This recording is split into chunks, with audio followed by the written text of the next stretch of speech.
മുരിങ്ങയില കൊണ്ടുള്ള നല്ല ടേസ്റ്റായിട്ടുള്ളൊരു മസാലക്കറിയാണ് ഇന്നത്തെ നമ്മുടെ റെസിപ്പി. ചോറിൻ്റെയും ചപ്പാത്തിയുടെ കൂടെയൊക്കെ കഴിക്കാൻ പറ്റിയ നല്ല ഹെൽത്തി ആയിട്ടുള്ളൊരു കറിയും കൂടിയാണിത്. അപ്പോൾ ഈ കറി തയ്യാറാക്കി എടുക്കുന്നതിന് വേണ്ടിയിട്ട് ഞാനിവിടെ 2 കപ്പ് അളവിൽ മുരിങ്ങയില എടുത്ത് നന്നായിട്ട് ക്ലീൻ ചെയ്തെടുത്ത് വെച്ചിട്ടുണ്ട്. ഇനി ഇടത്തരം വലിപ്പമുള്ള 2 സവാള എടുത്ത് ഇതുപോലൊന്ന് മുറിച്ചെടുത്ത് വെച്ചിട്ടുണ്ട്. അടുത്തതായിട്ട് 2 തക്കാളി എടുത്ത് ഇതുപോലൊന്ന് കട്ട് ചെയ്ത് വെക്കാം. ഇനി വേണ്ടത് ഇഞ്ചി വെളുത്തുള്ളി ചതച്ചതാണ്. 1 ടേബിൾ സ്പൂൺ അളവിൽ ഇഞ്ചി വെളുത്തുള്ളി ചതച്ചത് ഞാനിവിടെ എടുത്തിട്ടുണ്ട്. ഇനി ഒരു കടായി സ്റ്റവയിലേക്ക് വെച്ച് ചൂടായി വരുമ്പോൾ ഇതിലേക്ക് 2 ടേബിൾ സ്പൂൺ അളവിൽ വെളിച്ചെണ്ണ ഒഴിച്ച് കൊടുക്കാം. വെളിച്ചെണ്ണ നന്നായി ചൂടായി വരുമ്പോൾ നമുക്കിതിലേക്ക് വറ്റൽമുളക് ചേർത്ത് കൊടുക്കാം. 6-7 വറ്റൽമുളക് ചേർത്ത് കൊടുത്താൽ മതി കേട്ടോ. തീ കൂടിപ്പോകരുത്, മുളക് കരിഞ്ഞു പോകാൻ സാധ്യതയുണ്ട്. അതുകൊണ്ട് തീ കുറച്ച് വെച്ചിട്ട് നമുക്കിതൊന്ന് ഫ്രൈ ചെയ്തെടുക്കാം. മുളക് മൂത്ത് വന്നിട്ടുണ്ട്. ഇനി നമുക്കിതിലേക്ക് മല്ലി ചേർത്ത് കൊടുക്കാം. 1/4 കപ്പ് അളവിലാണ് മല്ലി ഇതിലേക്ക് ചേർത്ത് കൊടുക്കുന്നത്. മല്ലി ചേർത്ത് നന്നായിട്ടൊന്ന് ഇളക്കി മൂപ്പിച്ചെടുക്കാം. മല്ലിയുടെ കളറൊക്കെ ഒന്ന് മാറി ചെറുതായിട്ട് മൂത്ത് വരുമ്പോൾ നമുക്കിനി ഇതിലേക്ക് ഉലുവ ചേർത്ത് കൊടുക്കാം. 1/4 ടീസ്പൂൺ അളവിലാണ് ഉലുവ ഞാൻ ഇതിലേക്ക് ചേർത്ത് കൊടുക്കുന്നത്. കൂടെ തന്നെ കുറച്ച് ജീരകവും കൂടി ചേർത്ത് കൊടുക്കാം. ജീരകം ഞാനിവിടെ 1/2 ടീസ്പൂൺ അളവിലാണ് ചേർത്ത് കൊടുക്കുന്നത്. അതിനുശേഷം നന്നായിട്ട് ഇളക്കി ഒന്ന് റോസ്റ്റ് ചെയ്തെടുക്കാം. മൂത്ത് വരുമ്പോൾ നമുക്കിതിലേക്ക് കുറച്ച് കുരുമുളക് ചേർത്ത് കൊടുക്കാം. കുരുമുളക് ഒരുപാടൊന്നും ചേർത്ത് കൊടുക്കേണ്ട ആവശ്യമില്ല. 1/4 ടീസ്പൂൺ അളവിൽ കുരുമുളക് ചേർത്ത ശേഷം നന്നായിട്ടൊന്ന് ഇളക്കി ഫ്രൈ ചെയ്തെടുക്കാം. അതിനുശേഷം കുറച്ച് കറിവേപ്പിലയും കൂടി ഇട്ട് ഒന്ന് മൂപ്പിച്ചെടുക്കാം. ഫ്രഷായിട്ട് തന്നെ നമ്മൾ ഈ മുളകും മല്ലിയൊക്കെ ഇതുപോലെയൊന്ന് വറുത്ത് അരച്ച് കറിയിൽ ചേർക്കുമ്പോൾ കറിക്ക് നല്ലൊരു മണവും ടേസ്റ്റും ഒക്കെ ഉണ്ടാകുന്നതായിരിക്കും കേട്ടോ. മൂത്ത് വന്ന് ഈ മുളകും മല്ലിയൊക്കെ സൈഡിലോട്ടൊന്ന് മാറ്റിയതിന് ശേഷം ഞാനിതിലേക്ക് ഇഞ്ചി വെളുത്തുള്ളി ചതച്ച് ചേർത്ത് നന്നായിട്ടൊന്ന് ഇളക്കി ഒന്ന് മൂപ്പിച്ചെടുക്കുകയാണ്. വീഡിയോ കണ്ടുകൊണ്ടിരിക്കുന്ന കൂട്ടുകാർ മറക്കാതെ ഒന്ന് ലൈക്ക് ചെയ്തേക്കണേ. അതുപോലെ ആദ്യമായിട്ട് കാണുന്നവരാരെങ്കിലും ഉണ്ടെങ്കിൽ സബ്സ്ക്രൈബ് ചെയ്തൊന്ന് കൂട്ടാക്കാനും മറന്നു പോകരുത്.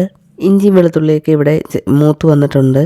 ഇനി ഇതിലേക്ക് നമ്മൾ നേരത്തെ കട്ട് ചെയ്ത് വെച്ചിരുന്ന ഉള്ളി അങ്ങ് ചേർത്ത് കൊടുക്കാം. ഉള്ളി ചേർത്ത് കൊടുത്ത ശേഷം കൂടെ തന്നെ നേരത്തെ കട്ട് ചെയ്ത് വെച്ചിരുന്ന തക്കാളിയും കൂടി അങ്ങ് ചേർത്ത് കൊടുക്കാം. ഇനി ഇതെല്ലാം കൂടി ഒന്ന് വഴറ്റിയെടുക്കണം. ഒരുപാടൊന്നും വഴന്നു പോകേണ്ട ആവശ്യമില്ല. പകുതി വഴന്ന് വരുമ്പോൾ നമുക്കിത് മിക്സിയിലിട്ടൊന്ന് അരച്ചെടുക്കാനുള്ളതാണ്.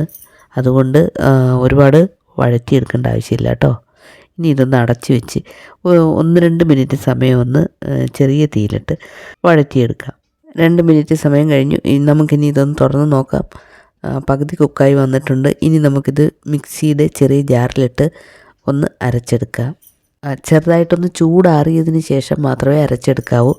ആദ്യം വെള്ളമൊന്നും ഒഴിക്കാതെ അരച്ചെടുത്തതിന് ശേഷം പിന്നീട് കുറച്ച് വെള്ളവും കൂടി ഒഴിച്ച് സ്മൂത്തായിട്ടൊന്ന് അരച്ചെടുക്കാം.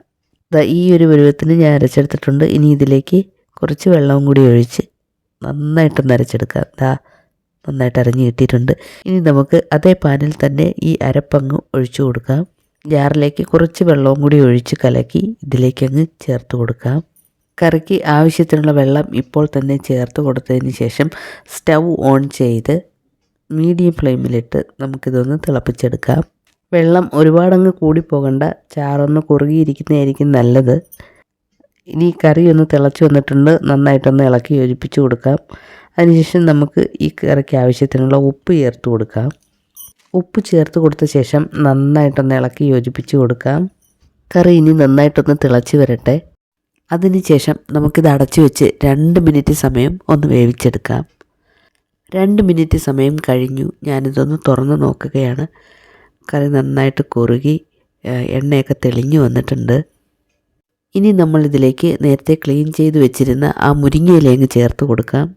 മുരിങ്ങയില ചേർത്ത് കൊടുത്ത ശേഷം നല്ലതുപോലെ ഒന്ന് ഇളക്കി യോജിപ്പിച്ച് കൊടുക്കാം. മുരിങ്ങയില കൊണ്ടുള്ള ഒരുപാട് റെസിപ്പീസ് ഞാൻ ഇതിനു മുൻപും പോസ്റ്റ് ചെയ്തിട്ടുണ്ടായിരുന്നു. അത് കാണാത്തവർക്കായിട്ട് വീഡിയോയുടെ ലിങ്ക് ഇതിൻ്റെ താഴെ ഡിസ്ക്രിപ്ഷൻ ബോക്സിൽ കൊടുത്തേക്കാം കേട്ടോ. കാണാത്തവരൊന്ന് കണ്ടു നോക്കണേ. മുരിങ്ങയില പെട്ടെന്ന് തന്നെ വെന്ത് കിട്ടുന്നതാണ്. എന്നാലും നമുക്കിത് 2 മിനിറ്റ് സമയം അടച്ചു വെച്ച് ചെറിയ തീയിലൊന്ന് വേവിച്ചെടുക്കാം. നമ്മുടെ രുചികരമായ മുരിങ്ങയില കറി ഇവിടെ റെഡിയായിട്ടുണ്ട്. നോക്കൂ, ഈ കറി തണുത്തപ്പോൾ ഒന്നുകൂടി കുറുകി വന്നിട്ടുണ്ട്. നല്ല തിക്ക് ഗ്രേവിയോട് കൂടിയ മുരിങ്ങയില കറിയാണിത്.